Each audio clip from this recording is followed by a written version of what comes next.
Hi, good morning guys! Welcome back to my channel. My name is Romina Babijes.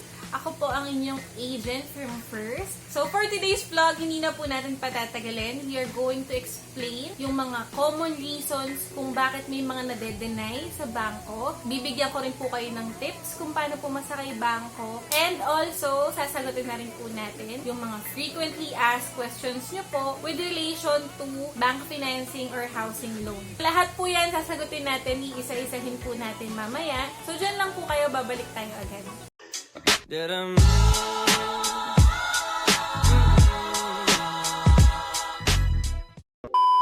Sasagutin po muna natin yung mga favorite questions ninyo. Favorite question number 1, pwede po ba si Pag-ibig kay First Park Homes? So, para masagot ko po iyan, kailangan ko po munang i-explain yung mga requirement ng mga financing institution natin pagdating sa percentage of house construction. So, for example, si Pag-ibig. Ang requirement po ni Pag-ibig ay 100% fully constructed units before sila mag-grant ng housing loan. Sa madaling salita po, hindi po sila nagpapautang unless gawa na po yung bahay. Kung maaalala po ninyo sa mga previous vlogs ko, in-explain po natin na si First Park Homes po ang mag-a-apply ng home loan mo para sa'yo. Para less hassle na po on your part, and at the same time, mas mataas po yung chance ninyong pumasa kay bangko. So, pre-selling pa lang, ina-apply na po natin yung home loan ninyo sa mga accredited banks natin. Kung hindi nyo pa po alam kung ano ang ibig sabihin ng pre-selling at RFO, in-explain ko po siya on my previous vlog. So, I suggest after nyo po panoorin ito, yun naman po yung next nyo na panoorin para nakakahabol po tayo sa mga jargons or terminologies na binabanggit ko. Pre-selling po, wala pang construction na ginagawa. Normally, lupa pa lang or damuhan pa lang yung status ng bahay. So, pre-selling, ina-apply na po natin kayo ng home loan. And ang requirement po ni Pag-ibig ay RFO or Ready for Occupancy or gawa na po dapat yung bahay bago ka nila pautangin. So, in other words, hindi po tugma yung requirements at saka yung status ng mga units natin. Majority po ng units natin are pre-selling, bihira po tayo magkaroon ng RFO. Kung ang requirement ni Pag-ibig ay RFO at pre-selling po ang mga units natin, so hindi po tayo pasok sa requirements ni Pag-ibig. Pero don't worry kasi pagkagawa naman na po yung bahay ninyo at nagmamonthly na po kayo kay bangko, pwede po kayong lumipat from bangko to Pag-ibig. From bangko to Pag-ibig. So, pwede po yun. Question number 2, pag ako ba hindi pumasa kay bangko, pwede ko pong i-refund yung reservation fee at down payment. Non-refundable po kasi ang reservation fee at equity for a very good reason. But that's for another vlog. Pero yun po yung sagot sa tanong ninyo. Non-refundable po ang down payment at reservation fee. I'm very proud to say na so far, lahat naman po ng clients ko ay qualified kay bangko. Hindi po ako nagpapareserve ng mga clients na kung alam ko sa simula pa lang, hindi sila papasa kay bangko. So, importante din po yun kapag pipili kayo ng agent. Huwag po kayong pipili ng agent na kung ano-ano yung ipamimigay para lang makabenta. Bagkus, tatapwat, subalit. Kung pipili po kayo ng agent, yung agent na kaya kayong tulungan sa requirements at documentation. Okay? Question number 3. Question number 3, ano yung mga common reason kung bakit may mga nade-deny ng home loan application nila kay bangko? So, meron po tayong 8 reason kung bakit ka pwedeng i-deny ni bangko. Ano yung 8 reason na yon? Number 1, required salary. Baka masyado pong mahal yung kinukuha nating unit. For example, ang gusto mo kalista end. So, ang loanable amount mo, kunwari, 2 million. Tapos, ang salary mo lang, ang sweldo mo lang, 30,000. So, hindi ka pa umabot sa required salary ni bangko. So, yun po yung isang reason kung bakit ka pwedeng i-deny ni bangko. Baka hindi pa po sapat yung sweldo mo sa required salary ng kinukuha mong unit. Pero meron po tayong remedy for that. Don't worry. Normally, yung mga clients ko po na hindi pa umaabot sa required salary yung sweldo nila, kumukuha po sila ng co-buyer. Again, kung ano po yung co-buyer, in-explain ko po siya on my previous vlogs. For the benefit of those who are watching me for the first time, ibig po sabihin ng co-buyer ay, for example, ako yung principal buyer, tapos ikaw si co-buyer ko. Kunwari, ang sweldo ko, 30,000. Tapos, ang sweldo mo, 50,000. So, yung combined income natin, 80,000. So, yung 80,000, umabot na po tayo sa required salary ni bangko. Ang ibig pong sabihin ng co-buyer, dalawa po tayo sa title, dalawa po tayong may-ari. Co-owners po tayo. Reason number 2, underage or overage. Baka 19 years old ka lang, baka 20 years old ka lang, o di naman kaya baka 62 years old ka na, 63 or more than. So either underage or overage, pwede pong i-deny ni bangko. Reason number 3, unemployed or fresh graduates. Doon po muna tayo sa unemployed. Siyempre, kung ikaw ang magpapautang, kung ikaw si bangko, kailangan mo ng assurance na yung uutang sa'yo, kayang magbayad sa'yo. Part of our requirements are proof of income, and kung ang unemployed ka, ano yung mapoprovide mo na proof of income? Ano yung patunay mo kay bangko na kaya mong bayaran yung kinukuha mong unit? Para naman po sa mga fresh grads, requirement po kasi ni bangko na at least 3 years ka nang may trabaho. Regardless kung saan kang company nagtatrabaho, basta at least 3 years ka nang employed. Basta 3 taong ka nang sumisweldo. Reason number 4, outstanding loan. Meron ka bang existing na auto loan, condo loan? Nakapag-housing loan ka na ba before? First time mo bang mag-housing loan ngayon?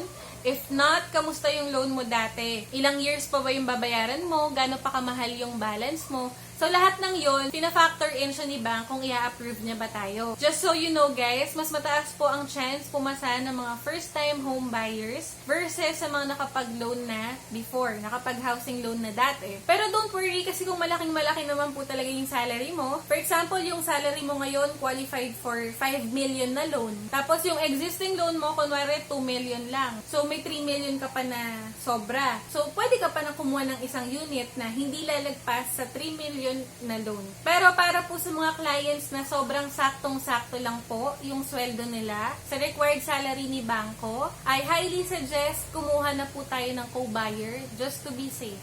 Reason number 5, nakasama po kayo sa NDB or Negative Data Bank. Ano yung Negative Data Bank? Lahat po ng financing institution sa Pilipinas, meron po silang system na minomonitor nila lahat po ng mga umutang sa kanila. So for example, kay credit card, umutang ka kunwari 10 years ago ng 50,000 pesos. The moment na hindi ka nagbayad kay credit card, tumataas yung interest mo. And kasama ka na po sa Negative Data Bank. So, for example, kay BDO ka po may utang. Kay credit card ka ni BDO, tumatakbo. Ngayon, ipapasa natin yung bank loan mo kay, for example, kay China Bank. Si China Bank, naa-access niya po yung Negative Data Bank. So, pag nakita po nila yung pangalan nyo doon, most likely, hindi po kayo ma-approve. Kasi yung Negative Data Bank, or NDB, lahat po ng bangko natin, naa-access yon. Kailangan nyo po munang isettle yung balance nyo kasi through our previous loans, nagkakaroon po ng reference si bangko kung ano yung character natin sa pagbabayad ng mga loan. So, for example, yung 50,000 na hirapan ka magbayad, tinakbuhan mo yung 50,000. What more kung millions na yung hihiramin natin kay bangko? Ano yung assurance ni bangko na hindi tayo tatakbo like what we did before? So, para po ma-approve tayo, kailangan po natin isettle yung balance natin as soon as possible. Reason number 6, bad payment habits or skipping down payment. So, for example, first down payment nagbayad ka, second down payment hindi ka nagbayad, third down payment nagbayad ka, fourth, fifth down payment hindi ka nagbayad, and so on and so forth. Alam nyo guys, same logic siya eh. Tinitignan din kasi siya ni bangko. So, for example, ikaw si bangko, iniisip mo, ay, down payment pala, hindi na siya consistent magbayad. What more kapag in-approve natin siya sa home loan? Baka lalo siyang hindi maging consistent sa pagbabayad. So, ayun guys, another tip. Down payment pa lang, pakita na po natin kay bangko na consistent po tayo, diligent po tayo magbayad every month. Reason number 7, incomplete requirements. Well, actually, hindi ko talaga dapat isasama to kasi hindi rin naman namin kayo i-apply sa home loan nyo in the first place kung kulang-kulang po kayo ng requirements. So, pwedeng na pre-approve na po kayo sa bank loan pero hindi tayo magsa-start ng loan takeout hanggat hindi kayo kompleto ng requirements. Last but not the least, I save the best for last. Reason number 8, marital issues. Kailangan po kasi natin mag-provide ng marriage contract, ng information ni ex-wife or ni ex-husband at ng valid IDs niya. Ngayon, yung option nyo po is, may mga clients ako na although hiwalay sila sa asawa nila, by the way, yung sinasabi ko po na hiwalay sa asawa, ito po yung mga hindi legal, yung mga hindi annulled. may mga clients ako na, although hiwalay po sila sa asawa nila, pero in good terms naman po sila, nag-uusap pa din sila, pwede nyo pong pag-usapan ng maayos. So, for example, sabihin nyo po sa ex-husband nyo, sa ex-wife nyo, o ito, kinukuha ko to, kailangan ko lang ng pirma mo, ha? Kasi conjugal property ito. Pero, wala kang karapatan dito. Kasi binibili ko to para sa mga anak natin. Wala kang karapatan dito. So, pwede pong internal arrangement na lang, pag-usapan ng maayos. Or, may mga clients din ako na 10 years na silang hindi nag-uusap ng ex-husband nila or ng ex-wife nila. As in, matagal na silang walang contact sa isa't isa. Ang option nyo po doon is, ipangalan na lang po sa iba. Pwede nyo pong ipangalan sa anak nyo. Kung 3 years na pong may trabaho yung anak nyo and qualified naman po yung salary niya. So, pwede pong ipangalan na lang dun sa anak para wala na pong complications and mas madali na po yung requirements. For these concerns, i-message nyo lang po ako para malaman ko po kung paano ko po kayo matutulungan. So, ayan po ang ating mga common reasons kung bakit ka po pwedeng i-deny ng home loan application mo kay bangko. Kung meron pa po akong nakalimutan, comment down below para makatulong po tayo sa mga makakabasa and at the same time, baka gawan ko rin po ng part 2. Ngayon naman, tips. Tips naman tayo. Kung gusto nyo pong lumiit ang balansa ninyo, lakihan po ang down payment o ang equity. So for example, ang standard payment term po natin ay 10% down payment, 90% bank financing. Tapos kunwari ang sweldo mo 40,000 every month. Alam nyo kasi guys, yung required salary po is correlated po sa balanse or sa loanable amount na tinatawag natin. So kung halimbawa 1.6 million yung balance mo, yung 90% bank financing na yon, and yung 1.6 million na yon, 50,000 po yung required salary, pero 40,000 lang yung sweldo mo, so ano yung pwede mong gawin?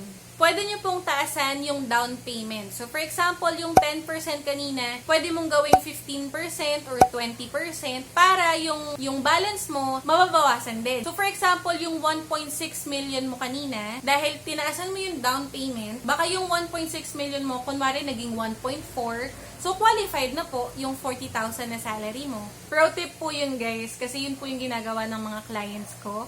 Tinataasan po nila yung equity para bumaba po yung balance.